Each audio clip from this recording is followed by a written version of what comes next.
नमस्कार दोस्तों, मैं आप सभी का स्वागत करता हूं हिंदू अकेडमी के इस यूट्यूब चैनल पर। आज की वीडियो में हम सिंपैथेटिक सिस्टम से रिलेटेड कुछ डिस्कशन करने वाले हैं। तो चलिए स्टार्ट करते हैं आज की वीडियो को। सिंपैथेटिक सिस्टम आपकी बॉडी का वो सिस्टम है या ऑटोनॉमिक सिस्टम का वो पार्ट है जो कि आपकी बॉडी में ट्रिपल एफ रिस्पॉन्स को प्रोड्यूस करने के लिए रिस्पॉन्सिबिलिटी लेता है। ट्रिपल एफ रिस्पॉन्स में हमारे पास आ जाते हैं फाइट रिस्पॉन्सेज की आपकी बॉडी को किसी भी स्टिमुलस के अगेंस्ट फाइट करवाना, फ्राइट रिस्पॉन्सेज की आपकी बॉडी को एक सडन शॉक के लिए रेडी करना, और fight fright and flight response के लिए फ्लाइट रिस्पॉन्स की आपकी एक बॉडी को एक पर्टिकुलर हाइपरटेंसिव एक्टिविटी के लिए कि एकदम आपकी बॉडी एक्टिवेटेड स्टेट में हो जाए, उन चीज़ों के लिए सिंपैथेटिक सिस्टम रिस्पॉन्सिबिलिटी लेता है। सिंपैथेटिक सिस्टम की अगर मैं बात करूँ तो सिंपैथेटिक सिस्टम में जो मेजर न्यूरोट्रांसमीटर रहता है वो रहता है आपका नॉन एड्रेनलिन, और अगर मैं बात करूँ इनको हम बोलते हैं catecholamines, non adrenaline, adrenaline and dopamine. तो ये आपके हो गए कैटेकोलामिन्स बिकॉज इनमें कैटेकोल न्यूक्लियस प्रेजेंट होता है। दूसरा इंपॉर्टेंट पॉइंट के बारे में अगर बात करूं तो सिंपैथेटिक सिस्टम आपकी पूरी बॉडी में फैला हुआ है as compare to the parasympathetic system. Parasympathetic system आपकी बॉडी में सिर्फ head, neck and trunk region तक ही फैला हुआ होता है। बट अगर हम यहाँ पे बात करें सिंपैथेटिक सिस्टम की तो ये ऑल ओवर बॉडी होता है, ऑल ओवर दी बॉडी। तो ये एक इंपॉर्टेंट पॉइंट है, आई होप आपको क्लियर आउट हो गया होगा। अगर मैं और इंपॉर्टेंट पॉइंट्स की अगर बारे में बात करूँ यहाँ पे, तो सिंपैथेटिक सिस्टम में जो हमारे पास प्री साइनेप्टिक न्यूरॉन होते हैं, in the sympathetic system pre synaptic neuron are short. Pre synaptic neurons pre synaptic neurons are short. तो ये एक इंपॉर्टेंट पॉइंट है यहाँ पे। अगर वो पैरासिम्पैथेटिक सिस्टम की बात करें तो पोस्ट सिनेप्टिक न्यूरॉन्स शॉर्ट होते थे। और अगर फर्दर पॉइंट्स की अगर हम बात करें यहाँ पे, तो जो हमारा सिंपैथेटिक सिस्टम होता है वो डोर्सोलम्बर रीजन भी कहलाया जाता है। इसको हम क्या बोलते हैं? डोर्सोलम्बर रीजन। तो सिंपैथेटिक सिस्टम के ये कुछ इंपॉर्टेंट पॉइंट्स हैं, आई होप आपको क्लियर आउट हो गए होंगे। अगर मैं पैरासिम्पैथेटिक सिस्टम की बात करूँ यहाँ पे, तो पैरासिम्पैथेटिक सिस्टम को हम क्रेनियोसैक्रल रीजन बोलते थे। अगर हम यहाँ पे फर्दर बात करें कि सिंपैथेटिक सिस्टम और पैरासिम्पैथेटिक सिस्टम का अलजेब्रिक सम क्या होता है, तो algebraic sum of parasympathetic and sympathetic system is 0। क्योंकि अगर एक एक सिस्टम आपकी आईज पे पॉजिटिव एक्शन दे रहा है तो दूसरा नेगेटिव एक्शन दे रहा है, मतलब उसके ऑपोजिट एक्शन दे रहा है, तो अलजेब्रिक सम हमेशा यहाँ पे 0 आता है। अगर हम फर्दर बात करें यहाँ पे जो मेजर न्यूरोट्रांसमीटर है वो है नॉन एड्रेनलिन, और एसिटाइल कोलिन का भी कुछ हद तक यहाँ पे फंक्शन रहता है, बिकॉज एसिटाइल कोलिन आपके बेसिकली गैंग्लिया में जो न्यूरो ट्रांसमिशन होती है वो एसिटाइल कोलिन के कारण होती है। और एसिटाइल कोलिन एक बहुत ही इंपॉर्टेंट न्यूरो है, हमने प्रीवियस वीडियो में सारी कुछ इसके रिलेटेड चीज़ें को क्लियर आउट कर दिया था। अगर हम फर्दर बात करें कि हमारे पास सिंपैथेटिक सिस्टम की डिफरेंट ऑर्गन सिस्टम्स पे क्या क्या असर होंगे, तो सबसे पहले अगर मैं हार्ट के बारे में बात करूं तो हार्ट के ऊपर ये टैकीकार्डिया प्रोड्यूस करेगा। क्या प्रोड्यूस करेगा? टैकीकार्डिया। टैकीकार्डिया का मतलब होता है यहाँ पे increased heart rate. It will increase your heart rate because अगर मान के चलिए सिंपैथेटिक सिस्टम आपकी बॉडी को फ्राइटेंड कंडीशन में ले रहा है, तो आप एक कंडीशन लेके चलिए कि आपके पीछे कोई भी सांप पड़ा है या फिर कोई भी आप फ्राइटेंड कंडीशन में हो या फिर कोई भी डॉग आपके पीछे पड़ा हुआ है, तो उस पॉइंट ऑफ टाइम पे आप चाहोगे कि आपका heart max to max pump करे, तो वहाँ पे टैकीकार्डिया प्रोड्यूस होता है, तो हार्ट रेट आपका बढ़ जाता है। अगर वहाँ पे मैं ब्रोंकस की बात करूँ तो ब्रोंकस में हमें यहाँ पे देखने को मिलती है ब्रोंको कंस्ट्रिक्शन। क्या देखने को मिलती है? यहाँ पे कंस्ट्रिक्शन देखने को मिलती है। ब्रोंको कंस्ट्रिक्शन एक बहुत ही important, sorry not bronchoconstriction, it is bronchodilation. Bronchodilation देखने को मिलेगी because it is the sympathetic system. Dilation होगी क्योंकि मैक्स टू मैक्स एयर आपके ब्रोंकस में जानी चाहिए उस टाइम पे। अगर हम बात करें यहाँ पे जीआईटी की, तो जीआईटी में यहाँ पे सिक्रीशंस या फिर हमारी जो मूवमेंट होगी, जो जीआईटी की मूवमेंट्स होती है, मूवमेंट जो है वो डिक्रीज हो जाएगी, और जो भी आपकी सिक्रीशंस होगी वो भी आपकी डिक्रीज आउट हो जाएगी। अगर फोर्थ इंपॉर्टेंट पॉइंट की अगर मैं बात करूं तो यहाँ पे हमारे पास जो ब्लैडर है, बेसिकली क्या है? Urinary bladder. उस पे आपको कंडीशन देखने को मिलेगी कि रिलैक्सेशन कंडीशन देखने को मिलेगी। बेसिकली जो यूरिन का आउटफ्लो है वो डिक्रीज हो गया, outflow will be decreased, outflow is decreased. अगर मैं फिफ्थ इंपॉर्टेंट पॉइंट की अगर मैं बात करूं यहाँ पे, तो अगर मैं आइस की बात करूं तो आइस में बेसिकली प्यूपिल की अगर हम बात करें तो माइड्रियासिस की कंडीशन प्रोड्यूस होती है, जहाँ पे प्यूपिल की डायलेशन होगी यहाँ पे। ठीक है, मैक्स टू मैक्स डायलेशन होने की कोई चांसेस हो गए यहाँ पे। पैराप्ले सॉरी साइक्लोप्लेजिया भी देखने को आपको मिल सकता है। एंड अगर इंपॉर्टेंट पॉइंट की अगर हम बात करें तो ग्लैंड्स में, तो ग्लैंड्स में आपकी सिक्रीशंस इनिबिट होएगी। ग्लैंड में जो सिक्रीशंस है, इनिबिशन ऑफ सिक्रीशंस। तो ये कुछ इंपॉर्टेंट पॉइंट्स हैं हमारे पास जो कि पैरासिम्पैथेटिक सिस्टम आपकी बॉडी पे करेगा। It these all points are opposite that of the sympathetic parasympathetic system। ये सारे आपके sympathetic system के points हो जाते हैं। अब थोड़ा सा डिस्कस करते हैं हम कि हमारे पास जो पैरासिम्पथेटिक सिस्टम है, पैरासिम्पथेटिक सिस्टम में जो हमारे पास बेसिकली रिसेप्टर की क्या हमारे पास डिफरेंशिएशन है कि जो हमारे रिसेप्टर्स है वो किस तरीके से यहाँ पे डिवाइडेड होते हैं। As per sympathetic parasympathetic system में हमारे पास जो रिसेप्टर थे वो मस्करानिक एंड निकोटिनिक थे, एंड मस्करानिक रिसेप्टर्स हमारे पास इवेंचुअली रहते थे ऑलमोस्ट हमारे पास जीपीसीआरस थे, लेकिन निकोटिनिक या फिर मैं बात करूँ न्यूरोन्यूरोनल और न्यूरोमस्कुलर जो रिसेप्टर्स थे वो हमारे ligand gated ion channel receptors थे। वहीं पे अगर मैं यहाँ पे बात करूँ तो हमारे पास जो सिंपैथेटिक रिसेप्टर्स होंगे वो होंगे alpha receptors and beta receptors. कौन कौन से होंगे वो? Alpha receptors and beta receptors. सबसे पहले मैं यहाँ पे अल्फा रिसेप्टर के बारे में बताना चाहूँगा आपको। अल्फा रिसेप्टर्स फर्दर दो क्लासिफिकेशन में इन्वॉल्व होते हैं जो कि रहते हैं alpha one and alpha two. Alpha receptors दो पार्ट्स में डिवाइड हो गए, alpha one and alpha two receptors.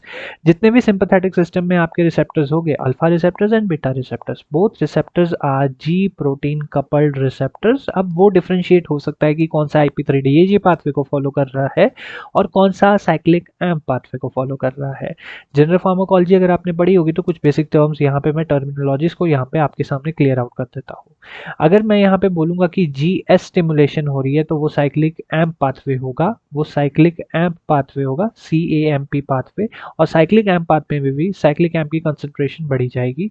GI stimulation में, जी इनिबिशन में हमारे पास साइक्लिक एम्प की कंसंट्रेशन कम होती है। और अगर यहाँ पे बोला गया है कि GQ स्टिमुलेशन हो रही है तो यहाँ पे हम IP3DAG पाथवे के बारे में बात करेंगे। सो आई होप अब फर्दर मैं जब लेक्चर डिलीवर करूंगा तो आपको इन सब को आइडेंटिफाई करने में कोई भी दिक्कत नहीं आएगी। सबसे पहले अगर हम बात करें अल्फा वन रिसेप्टर की, तो अल्फा वन रिसेप्टर आपके दो इंपॉर्टेंट पार्ट्स पे रहता है। सबसे पहला पार्ट है आपके पास आपकी आइस पे कैसा एक्शन प्रोड्यूस करेगा? माइड्रियासिस प्रोड्यूस करेगा। आइस पे एक माइड्रियाटिक एक्शन प्रोड्यूस करता है। नेक्स्ट अगर मैं बात करूँ तो हमारे पास यहाँ पे जो सिलैरी मसल्स है वहाँ पे वेजोडाइलेशन देखने को मिलती है बीटा, और इनका साथ आइस पे आपके साथ बीटा 2 रिसेप्टर्स भी प्रेजेंट होते हैं।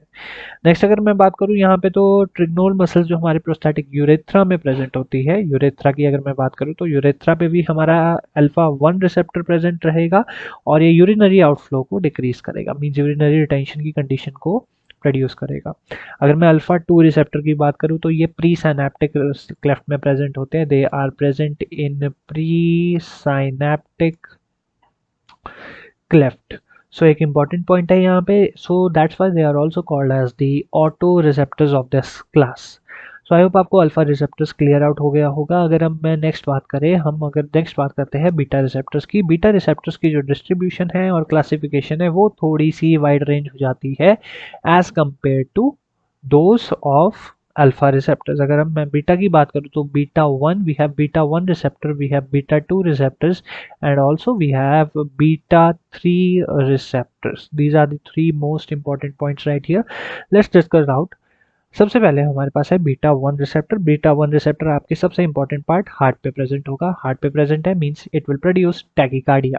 ठीक है, टैकीकार्डिया प्रोड्यूस करेगा। साथ में मैं लिख भी देता हूँ यहाँ पे tachycardia. It will produce tachycardia means increased heart rate.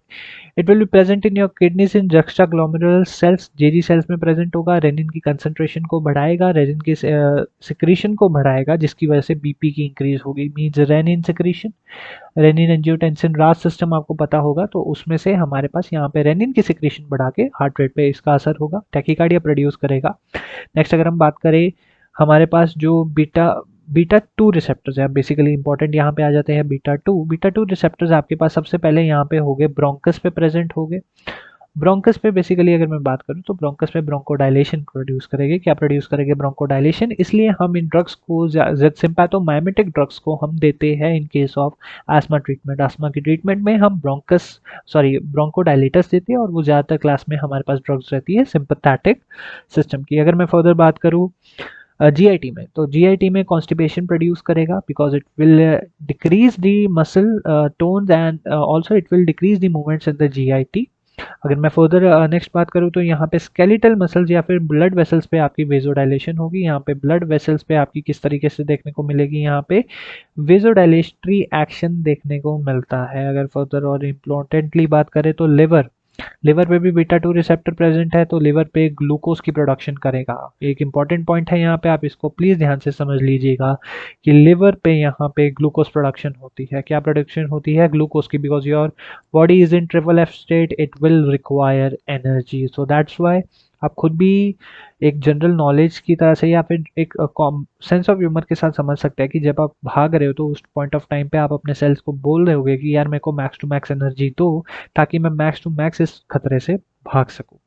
Next अगर मैं बात करूं स्केलेटल मसल्स की, तो स्केलेटल मसल्स पे हमारे पास ट्रेमर की प्रोडक्शन हो सकती है। यहाँ पे किसकी प्रोडक्शन हो रही है? स्केलेटल मसल्स पे ट्रेमर्स की प्रोडक्शन हो रही है। ट्रेमर्स मीन्स इनवॉलेंट्री मूवमेंट्स होगी यहाँ पे मसल्स की। नेक्स्ट अगर हम बात करें यूट्रस की, तो यूट्रस भी बहुत ही एक इंपॉर्टेंट पॉइंट है। यहाँ पे यूट्रस में हमारे पास रिलैक्सेशन प्रोड्यूस होगी। क्या प्रोड्यूस होगी यहाँ पे? Relaxation. So it is, so the drugs for the sympathomimetic are also कई हद तक यूज किया जाता है इनको पोस्ट ऑपरेटिव या फिर to postponed delivery. And next अगर हम फर्दर बात करें ब्लैडर की, तो ब्लैडर में रिलैक्सेशन प्रोड्यूस होगा। बीटा 2 ब्लैडर में भी प्रेजेंट होता है। अगर हम बीटा 3 की बात करें, तो बीटा 3 का एक सबसे इंपॉर्टेंट पार्ट ये है कि बीटा 3 के जो रिसेप्टर्स है, बीटा 3 जो रिसेप्टर्स है ये प्रेजेंट हो गए आपके एडिपोस टिश्यू में। कहाँ पे प्रेजेंट हो गए? ये एडिपोस टिश्यू में प्रेजेंट हो गए। एक बहुत ही इंपॉर्टेंट पॉइंट है जिसकी वजह से ये क्या करेगी? लाइपोलिसिस करने में मदद करेंगे। They will help to do the lipolysis. So I hope आपको यहाँ पे रिसेप्टर्स के बारे में in detail in depth clear out हो गया होगा। ये रिसेप्टर्स बहुत ही ज़्यादा इंपॉर्टेंट है। एक बार से रिवाइज करते हैं यहाँ पे रिसेप्टर्स के रिलेटेड। तो देखिए, अल्फा रिसेप्टर्स हमारे पास आई पे और प्री साइनेप्टिक आई यूरेथ्रा और प्री साइनेप्टिक लेफ्ट में प्रेजेंट होते हैं। जो अगर मैं बात करूँ यहाँ पे हमारे पास आई में कौन सा रिसेप्टर है? बीटा अल्फा 1 रिसेप्टर प्रेजेंट है।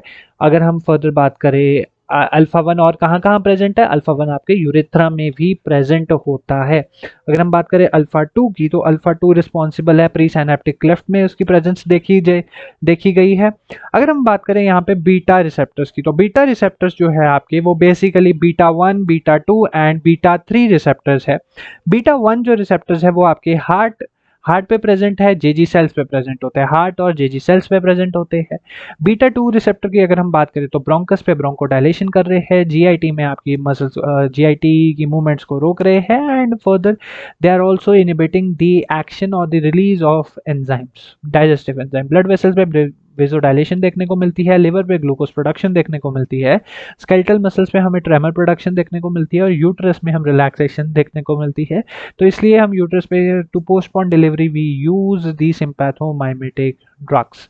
अगर हम फर्दर बात करें यहाँ पे बीटा 3 रिसेप्टर की, तो बीटा 3 रिसेप्टर हमें एडिपोस टिश्यू पे प्रेजेंट होता है, जो कि बेसिकली जो इसका एक बहुत इंपॉर्टेंट काम है वो रहता है लाइपोलाइसिस का। कौन सा एक्शन रहेगा यहाँ पे उसका? लाइपोलाइसिस का। अब देखिए हमने सारे एक्शंस को कर लिया है, अब ये समझना जरूरी है कि कौन सा रिसेप्टर कौन से तरीके से एक्ट कर रहा है। सारे ही आपके जीपीसीआरस है, लेकिन कौन सा रिसेप्टर कहाँ पे या फिर कौन से पाथवे को फॉलो करके एक्शन दे रहा है। अगर हम फर्दर बात करें अल्फा 1 रिसेप्टर की, हमारे पास सबसे इंपॉर्टेंट आ जाते हैं यहाँ पे अल्फा 1। तो अल्फा 1 रिसेप्टर्स GQ स्टिमुलेशन हो रही है यहाँ पे, तो GQ means IP3DAG pathway is been followed. अगर मैं बात करूँ अल्फा 2 की, तो we have GI stimulation that is decrease in the cyclic AMP concentration. Beta 1 की अगर हम बात करें, तो बीटा 1 और all the beta receptors, beta 1, beta 2 and beta 3 receptors, ये सब के सब receptors are responsible for what? They are responsible by the GS stimulation. मतलब यहाँ पे साइक्लिक AMP की कंसंट्रेशन को बढ़ाकर आपको एक मैकेनिज्म ऑफ एक्शन या फिर एक बायोलॉजिकल एक्शन देखने को मिलता है। अगर हम फर्दर बात करें, अब बात करते हैं नेक्स्ट न्यूरोट्रांसमिशन के बारे में, क्योंकि न्यूरोट्रांसमिशन बहुत ही इंपॉर्टेंट है, जहाँ से हमारी ड्रग्स का एक्शन भी देखने को हमें मिलता है। तो चलिए अब न्यूरोट्रांसमिशन के बारे में बात करते हैं। Let's talk about the neurotransmission in the sympathetic system. See, neurotransmission means जो हमारे न्यूरोनल केमिकल है वो ट्रांसमिटर या फिर वो बन किस तरीके से रहे हैं उसके बारे में हम डिस्कस करेंगे। सबसे पहले हमें बनाना है एक न्यूरॉन। ये न्यूरॉन की नर्व एंडिंग है, ये एक न्यूरॉन की नर्व एंडिंग है और यहाँ पे ये है आपके एफेक्टर ऑर्गन्स। ये रहे आपके एफेक्टर ऑर्गन्स जिनके ऊपर हमारे पास यहाँ पे ये आपका रिसेप्टर हो गया अल्फा रिसेप्टर, और ये आपके पास हो गए दूसरे बीटा रिसेप्टर्स प्रेजेंट है। अब किस तरीके से यहाँ पे न्यूरो ट्रांसमिशन होगी, प्लीज इस चीज को ध्यान से समझिएगा। हम सब खाना खाते हैं, हम खाने में अमाइनो एसिड्स लेते हैं, उनमें से एक इंपॉर्टेंट अमाइनो एसिड का नाम है फिनाइल एलानिन। क्या नाम है उसका? Phenyl alanine. This phenyl alanine, ये फिनाइल एलानिन लिवर की मदद से कन्वर्ट हो जाता है, लिवर के मेटाबॉलिज्म की मदद से कन्वर्ट हो जाता है टायरोसिन में। टायरोसिन में इसकी कन्वर्जन हो जाती है। यही टायरोसिन अब हमारे यूज का रहेगा। ये टायरोसिन फर्दर आता है न्यूरोनल क्लेफ्ट में, means it will come at the neuronal ending. यहाँ पे एक एंजाइम होती है टायरोसिन हाइड्रोक्सिलेस एंजाइम, यहाँ पे मैं लिख देता हूँ टायरोसिन हाइड्रोक्सिलेस, टायरोसिन हाइड्रोक्सिलेस एंजाइम। ये टायरोसिन हाइड्रोक्सिलेस एंजाइम इस टायरोसिन को कन्वर्ट कर देती है एल डोपा में। It will convert it into L dopa. L dopa अब फर्दर यहाँ पे डी डी सी प्रेजेंट है, डोपा डी कार्बोक्सिलेस में। यहाँ पे आप सबके लिए लिख भी देता हूँ ताकि आप सबको कोई परेशानी ना हो। Dopa dopa decarboxylase, carboxylase. So यहाँ पे डोपा डी कार्बोक्सिलेस प्रेजेंट होगी। अब फर्दर जब हम यहाँ पे रिएक्शन करेंगे, फर्दर यहाँ पे इस डोपा डी कार्बोक्सिलेस की मदद से यहाँ पे आपका जो कंपाउंड है वो डोपामिन में कन्वर्ट हो जाएगा। किस में कन्वर्ट हो गया? यहाँ पे डोपामिन पे। अब ये जो डोपामिन है फर्दर ये आपके यहाँ पे वेसिकल्स होते हैं, साइनेप्टिक वेसिकल्स है, ये आपके हो गए कौन से? Synaptic vesicles. अब मैं थोड़ा सा साइनेप्टिक वेसिकल्स को थोड़ा सा इन डिटेल पढ़ा देता हूँ। ये हो गया आपका साइनेप्टिक वेसिकल। अब यहाँ पे है आपका डोपामिन, ये है आपका डोपामिन। ये डोपामिन फर्दर साइनेप्टिक क्लेफ्ट में हमारे पास एक एंजाइम प्रेजेंट होती है, उस एंजाइम का नाम है dopa beta hydroxylase. The enzyme name is dopa dopa beta hydroxylase, dopa beta hydroxylase. ये dopa beta hydroxylase enzyme non adrenaline में कन्वर्ट हो जाती है। अब एक इंपॉर्टेंट चीज है यहाँ पे कि फिर डोपामिन कहाँ से क्रिएट होता है, नॉन एड्रेनलिन कहाँ से क्रिएट होता है, और एड्रेनलिन भाई साहब कहाँ से है?